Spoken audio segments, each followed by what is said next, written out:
We are the keepers of the flame, the sacred order. Let the ceremony begin.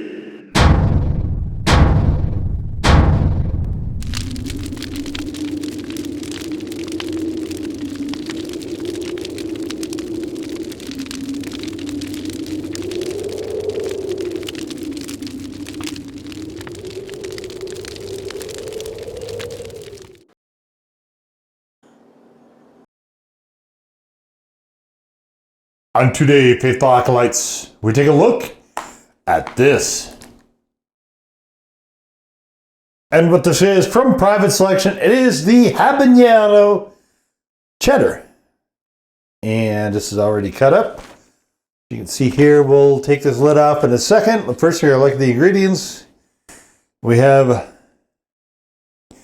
usual ches, habanero peppers, and salt. Enzymes, usual stuff. I actually happened across this just randomly in the store. Oh, I don't like this packaging. This is bad packaging here. So this is apparently supposed to be eaten all at once. You can just plop it down on the... I guess whatever we don't get to in this video, we're gonna have to put it in a different container after this. But so we should be able to just flip it over and have it all niced out like so.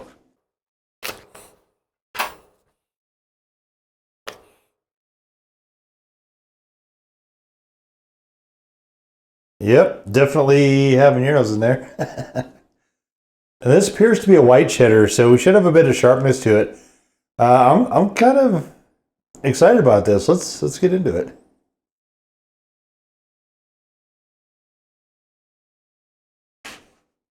Wow, definitely a fairly strong habanero flavor there.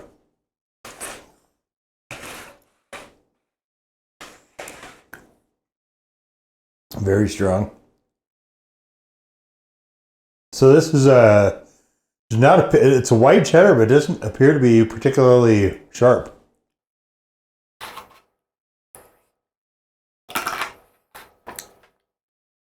We have a few of these. There's a modest heat to this. We're going to have a couple more and see if we can get all the way to an actual one.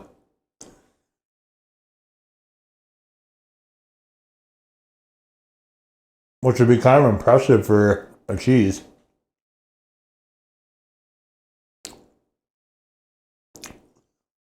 As many of you watching may know, or if you don't, I'm telling you, I tend to use natural light for all of these videos, and someday that may change. It's not right now.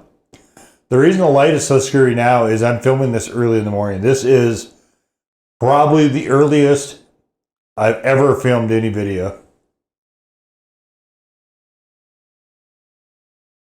and the reason for that will be apparent very shortly. Alright, so how hot these are is greatly dependent on how many pepper pieces are actually in the slice you have.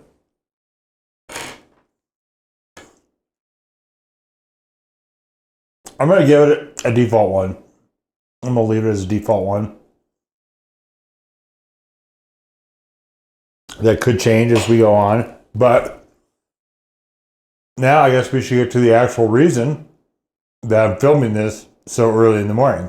And if you hadn't guessed by now, that reason is because I am going to make breakfast. Or something I have for breakfast sometimes. So first thing we're going to do, pan on the burner, and we're going to turn this to, I usually pick 5.5. So empty pan.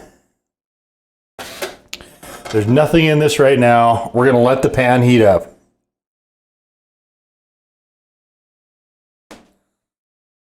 And while we're letting the pan heat up, now is a good time to start toasting our English muffin. So one of the good things I go by is smell. You can start to smell when it's heating up. So this has got some decent heat in it. Sometimes I'll use olive oil. Today I'm just using Pam.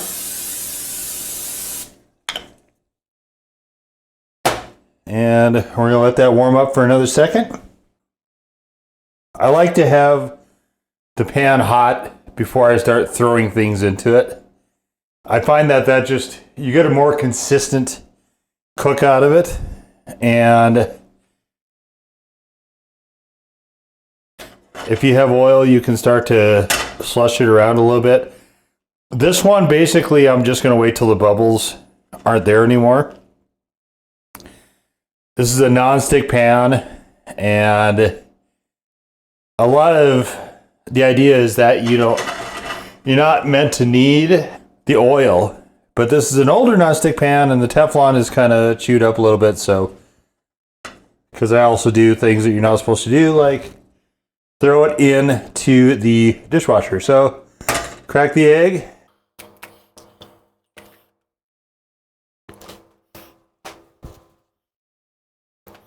And then we're gonna season it a little bit.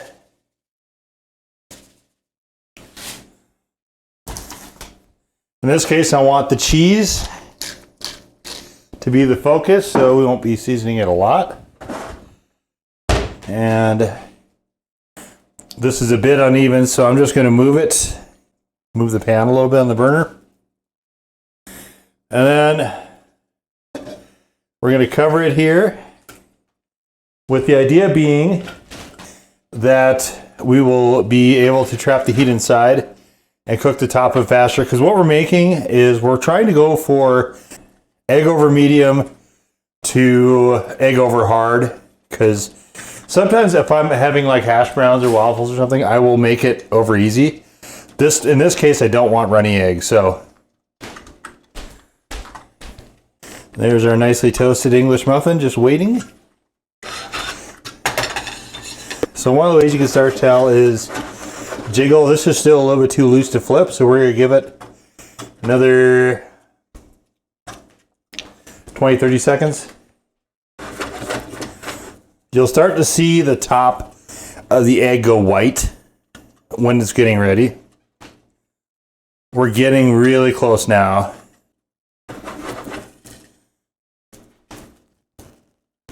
So we would want to flip it right now if we were going for eggs over easy. Since we're going for eggs over medium, over hard, you can see it is starting to pick up the white over the top of the yolks. That's what we want. Okay. It's good right there.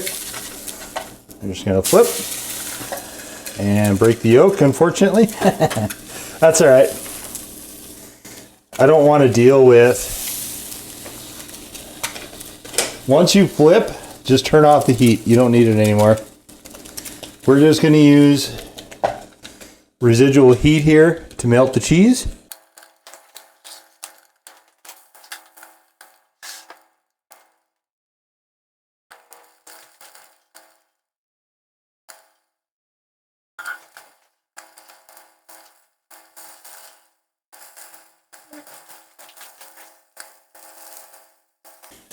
Okay, so cheddar is not a super great melting cheese. Usually I use like a nice orange cheddar, but here we go. Very nicely on our bun.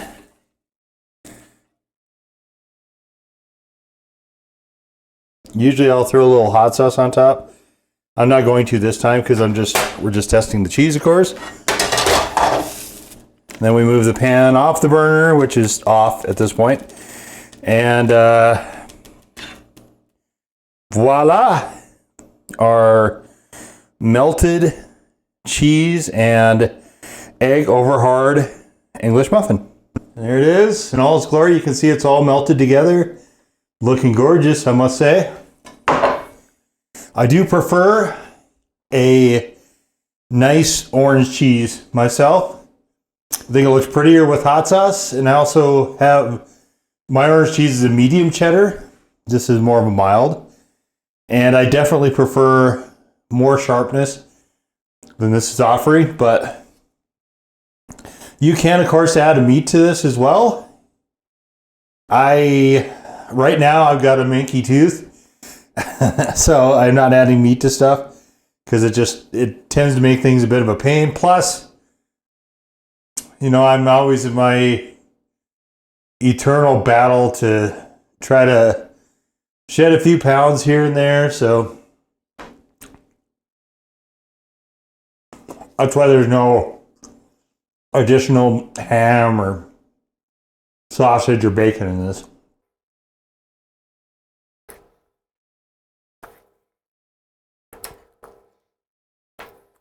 If I am having this with hash browns, which I usually do, I will leave the egg a lot runnier. Usually I don't break the yolk.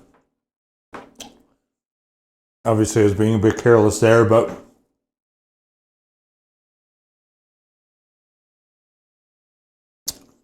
when I'm just having it like this, it is, runny yolks are fine. I don't dislike them, but I don't. If you've watched, back to this again, if you've watched a lot of content on here, I'm not a fan of messy foods particularly. So I have limits. This cheese, this is the problem with having a mild cheddar. This cheese, despite having fairly thick slices, is getting lost to the egg and the English muffin. Which, by the way, should not be possible. The egg is just the egg plus a little bit of salt and pepper. Not a whole lot to it.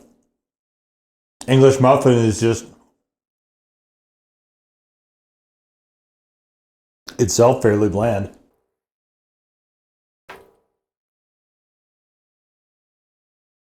I think it's okay.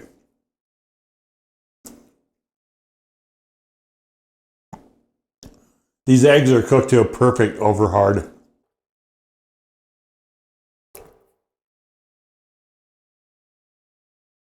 They're part of it that stayed with the actual egg, that is.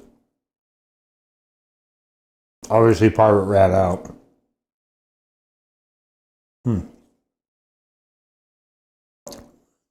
I got a little bit of concentrated cheese there. It's not bad, but here's the problem. You can't really double up the cheese on this.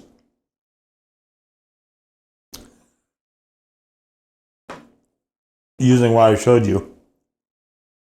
It'd be really hard to do to get it to melt properly.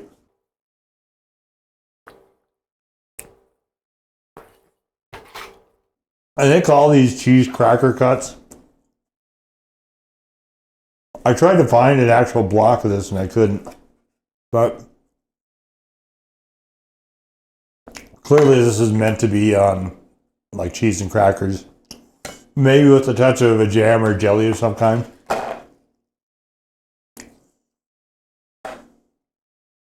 So I mean it's what's interesting here is it adds a bit of creaminess to this. I think this would be really interesting broken up and thrown in like a scrambled eggs to try to give it a little bit of puffiness.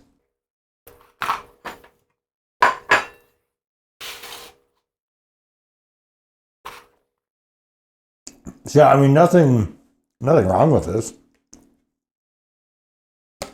I wouldn't. It's a bit bland for me. It does, however, have very good habanero flavor. So if you like orange habaneros, well worth looking into.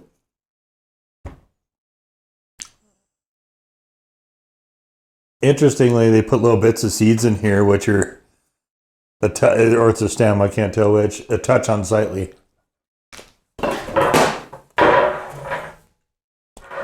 I'm not sure why they did that.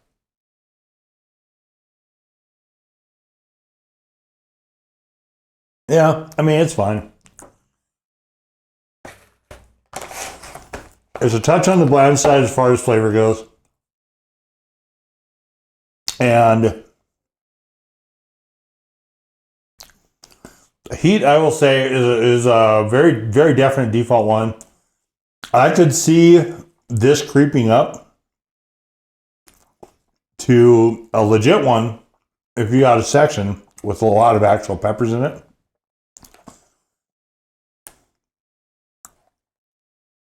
I think this is actually a pretty safe gateway food. So if you're somebody out there who's either chili curious or you know someone who's chili curious,